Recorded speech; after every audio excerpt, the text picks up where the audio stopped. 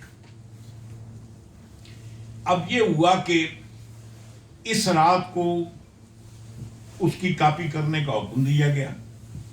جب copy complete ہو گئی تو جبریل کے حوالے کیا گیا رمضان میں، پھر 23 برس کے عرصے میں قلب مصطفیٰ پر نازل کیا گیا، سبحان اللہ۔ پھر وہ رمضان بھی آیا، شوال بھی، سارے مہینوں میں یہ کام ہوتا رہا۔ اور کبھی کبھی ایسے بھی ہوتا ہے جب آپ کو کام نہیں کرتے جی، کسی چیز کی بنیاد رکھتے ہیں نہ تو ڈیٹ لکھتے ہیں، بنیاد رکھنے کی۔ کبھی کبھی ایسے ہوتا ہے کہ تکمیل کے بعد آپ ڈیٹ لکھتے ہیں جی، آج تاریخ کو یہ کمپلیٹ ہو گیا۔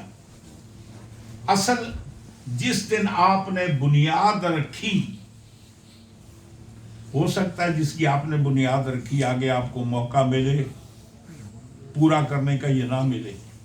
اللہ جس کی بنیاد رکھے اللہ، وہاں تو رکاوٹ نہیں ہے۔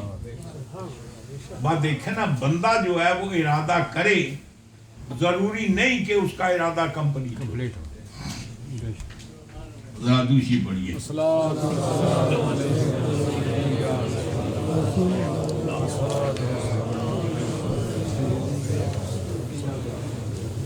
حضور مولا کائنات حضرت علی کرم اللہ وجہہ الکریم، آپ ایک بات ارشاد فرماتے ہیں کہ اللہ کو لوگوں نے پہچانا، ہم نے بھی پہچانا۔ کسی نے زمین و آسمان کی پہنائیوں کو دیکھ کر پہچانا، کسی نے اشجار کو دیکھ کر پہچانا، مختلف طریقے ہیں اللہ کو پہچاننے کے۔ کہتے ہیں میں نہیں پہچانا، لیکن میرے پہچاننے کا طریقہ ذرا مختلف ہے۔ آپ فرماتے ہیں انا عرفتہ بفسخ العزائم، میں نے بھی اس کو پہچانا، لیکن میں نے ایسے پہچانا کہ ہمارے ارادوں پر بھی کسی کا کنٹرول، اگر وہ چاہے تو ہمارا چاہ ہوا ہو جائے، اگر وہ نہ چاہے تو ہم لاکھ چاہوں کچھ نہیں ہوتا۔ سبحان اللہ۔ کلام پاک میں اللہ فرماتا ہے وما تشاؤون الا ان یشاء اللہ، بس تمہاری چاہت کیا ہے، چاہت تو اللہ کی ہے۔ آپ فرماتے ہیں رات کو شام کو ہم سونے سے پہلے پروگرام بناتے ہیں، کل صبح اٹھیں گے، بس صبح فلاں بندے سے ملنا ہے، پھر فلاں سے ملنا ہے، پھر فلاں کام کرنا ہے، پھر فلاں کام کرنا ہے۔ جب صبح ہوتی ہے تو جتنا ہم نے رات کو پروگرام بنایا ایک بھی نہیں کر سکے جی۔ اس کا مطلب یہ ہے کہ ہمارے ارادے پر بھی کسی کا کنٹرول ہے۔ اگر وہ چاہے تو پھر ہم اپنے ارادوں کو تکمیل دے سکتے ہیں، اگر وہ نہ چاہے تو ہمارے چاہنے سے کچھ نہیں ہوتا جی۔ اللہ فرماتا نا فعال لما یرید، وہ صرف ایک ذات ہے، جو چاہے وہ کر سکتا ہے، کوئی رکاوٹ نہیں۔ ہاں وہی ذات ہے، مبالغے کا سیگا ہے نا، فعال لما یرید، سبحان اللہ۔ وہ جو چاہتا ہے نا وہ کرتا ہے۔ پھر اللہ فرماتا ہے کیسے کرتا ہے، اذا ارادہ شیئا ان یقول له کن، بے شک سبحان اس کو اللہ۔ کون سی محنت کرنی پڑتی، مارکیٹ میں جانا پڑتا ہے یا کوئی وزن اٹھانا پڑتا ہے، سیدھی سی بات ہے، جب وہ کچھ کرنا چاہتا ہے کہتا ہے ہو جا، وہ چیز ہو جاتی ہے۔ تو مولا کائنات فرماتے ہیں پتہ چلتا ہے کہ ہمارے ارادوں پر بھی کسی کا کنٹرول ہے، اور میں نے اللہ کو پہچانا ہے ارادوں کے توڑنے پر۔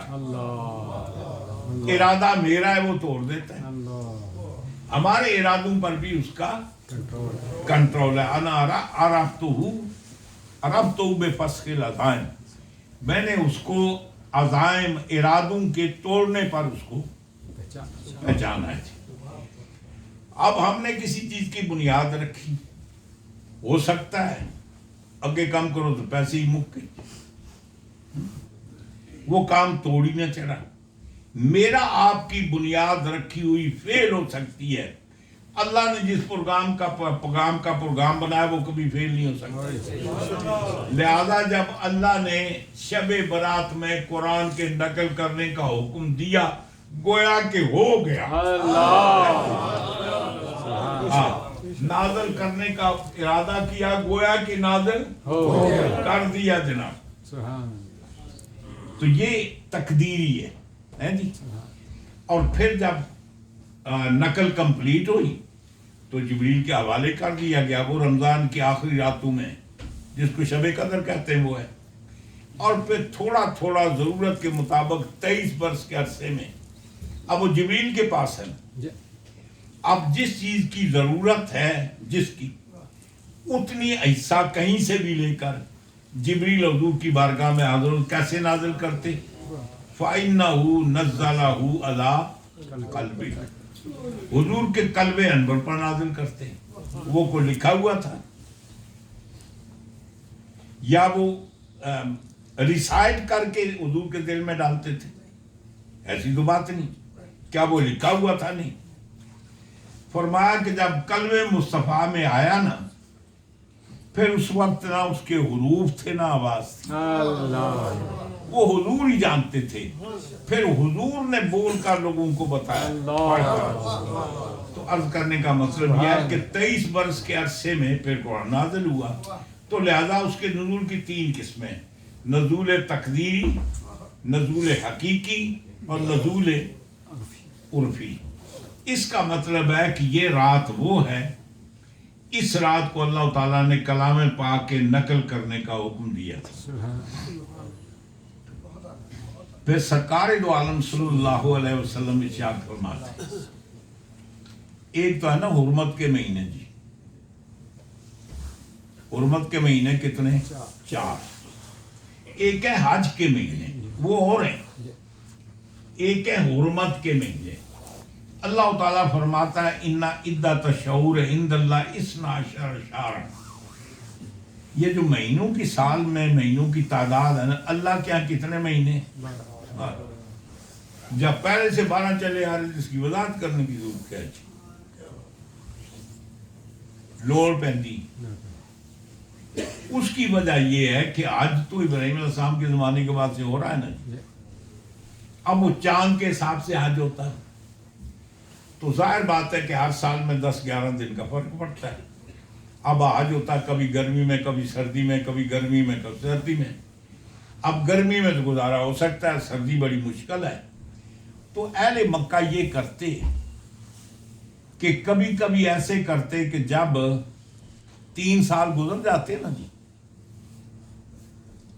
3 سال میں 1 مہینے کا فرق پڑتا ہے نا جی. 1 سال میں 10-11 دن, دوسرے میں, تیسرے میں, تو 3 سال میں 1 مہینے کا. اب یہ کرتے کہ وہ 3 سال کے بعد 1 مہینہ بڑھا دیتے جی. 13 مہینے میں سال ہو گیا, کدے کٹایا تو 11 ہو گیا جی. انہوں نے اس کے ساتھ بھی مذاق بنایا ہوا تھا. اللہ تعالیٰ فرماتا ہے اِنَّ عِدَّةَ الشُّهُورِ عِندَ اللَّهِ 12 شہرا. اللہ کے ہاں جو مہینوں کی تعداد ہے وہ کتنی ہے؟ وہ 12 ہیں. وَأَرْبَعَةٌ مِّنْهَا, اور ان 12 میں 4 مہینے حرمت والے مہینے. اب حرمت والے مہینوں میں پہلا مہینہ رجب ہے, پھر شوال ہے, پھر ذوالقعدہ ہے, پھر ذوالحج.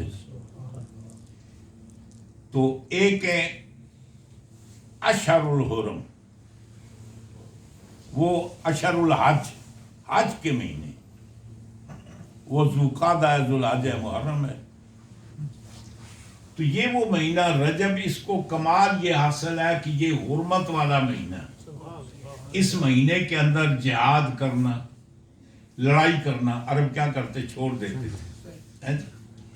پھر اس کے بعد حضور فرماتے ہیں یہ جو شعبان ہے نا, یہ میرا مہینہ ہے، اللہ سبحان اور رمضان اللہ کا مہینہ ہے۔ سبحان شعبان کس کا ہے؟ میرا میرا مہینہ ہے، سبحان اور رمضان اللہ کا مہینہ ہے۔ سبحان مائی صاحبہ حضرت سیدہ عائشہ صدیقہ سلام اللہ علیہ ارشاد فرماتی ہیں کہ شعبان کے علاوہ، رمضان کے علاوہ، شعبان کے سوا کسی مہینے میں حضور زیادہ روزے نہیں رکھتے۔ سبحان فرماتے ہیں اکثر تو ایسے ہوتا ہے کہ پورا شعبان روزہ رکھتے ہیں سبحان اور اس کے ساتھ رمضان بھی مل جاتا ہے، یعنی پورے شعبان کے روزے رکھتے ہیں۔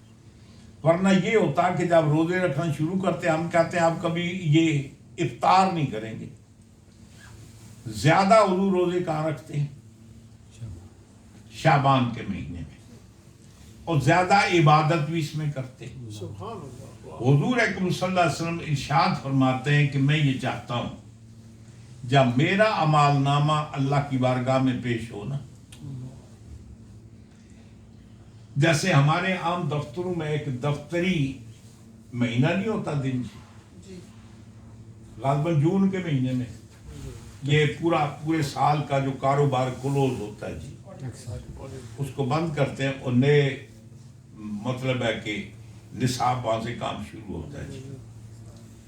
اللہ تعالیٰ کے ہاں جو دفتری سال کی اینڈنگ ہے نا، وہ 15 شعبان ہے۔ اس میں یہ ہوتا ہے کہ سب دنیا کے اعمال نامے اللہ کی بارگاہ میں پیش ہوتے ہیں۔ میرا اعمال نامہ پیش ہوا، آپ کا ہوگا، سب کا ہوگا جی، جو کچھ دنیا میں ہوتا ہے اچھا برا ان کے اعمال نامے پیش ہوتے ہیں۔ پھر آئندہ پورے سال کے لیے نیا پروگرام فرشتوں کو تقسیم کیا جاتا ہے۔ ملک الموت، تیری ڈیوٹی سال میں یہ فلاں فلاں ہے، اتنے لوگ ان کی روح قبض کرنی۔ جبریل، اس سال کے اندر اتنے بچے پیدا ہونے چاہیے، اتنے لڑکے اور اتنی لڑکیاں۔ یہ آدمی جو پچھلے سال اس کو رزق دیا نا، اس اگلے سال اتنا دے دو، یعنی رزق تقسیم کیا جاتا ہے، اولاد تقسیم کی جاتی ہے جی، حیات زندگی تقسیم کی جاتی ہے۔ یہ وہ مہینہ وہ ہے۔ حضور فرماتے ہیں میں اس لیے اس مہینے میں زیادہ عبادت کرتا ہوں، میں پسند کرتا ہوں جب میرا اعمال نامہ اللہ کی بارگاہ میں پیش ہو، اس وقت میری کیفیت یہ ہو کہ میں اللہ کی عبادت میں ہوں۔ اگر دن کو پیش ہوا تو روزے سے ہوں، رات کو پیش ہوا تو قیام میں ہوں، اور فرمایا کہ شب کو اللہ تعالیٰ کی بارگاہ میں معاملات سارے پیش کیے جاتے ہیں، پھر اللہ تعالیٰ کا تقسیم ہوتا ہے۔ ایک آدمی پورا سال بیمار رہا، اب جب اس کا اعمال نامہ اللہ کی بارگاہ میں پیش ہوتا ہے تو دیکھتا ہے وہ اس وقت کیا کر رہا ہے، اللہ تو جانتا ہے نا۔ اللہ توجہ فرماتا ہے وہ مسجد میں جناب دھڑا دھڑ قرآن پڑھ رہا ہے، محفل سجائی ہے، اللہ کے رسول کا ذکر ہو رہا ہے، نوافل پڑھ رہا ہے، پچھلی نمازیں قضا کر رہا ہے۔ اللہ تعالیٰ فرماتے ہوئے پچھلا سال اس نے بڑی غفلت کر دیا نا، لیکن مطلب یہ ہے کہ اس وقت تو یہ میری بارگاہ میں عبادت کر رہا ہے، تو فرمایا ایسے کرنا، پچھلا سال اس کو رزق بڑی تنگی میں گزارا ہے، رزق کی کمی رہی، تو جو رزق کا فرشتہ اس کو کہا کہ اسی کوٹے میں اضافہ کر اللہ۔ اب یہ تھا، یہ اللہ کی عبادت کر رہا ہے، زندگی اس کی اگلے سال وہ لکھی ہوئی ہے، تو اللہ تعالیٰ فرماتا نہیں اس کو اور مہلت دے، رزق تقسیم ہوتا ہے۔ اسی لیے حضور فرماتے ہیں کہ اللہ تعالیٰ کی رحمت آسمان دنیا پر آ کر آواز دیتی ہے کوئی استغفار کرنے والا جس کو میں بخشوں، ہے کوئی رزق کا طالب جس کو میں رزق عطا کروں۔ سبحان اللہ، سبحان اللہ۔ تو حضور فرماتے ہیں کہ یہ وہ رات ہے، سب کے اعمال نامے اللہ کی بارگاہ پیش ہوتے ہیں۔ جب اعمال نامہ پیش ہوتا ہے، نام پیش ہوتا ہے، تو اللہ تعالیٰ کو تو کسی فوٹو کی ضرورت نہیں نا۔ اللہ تعالیٰ توجہ فرماتا ہے یہ بندہ جس کا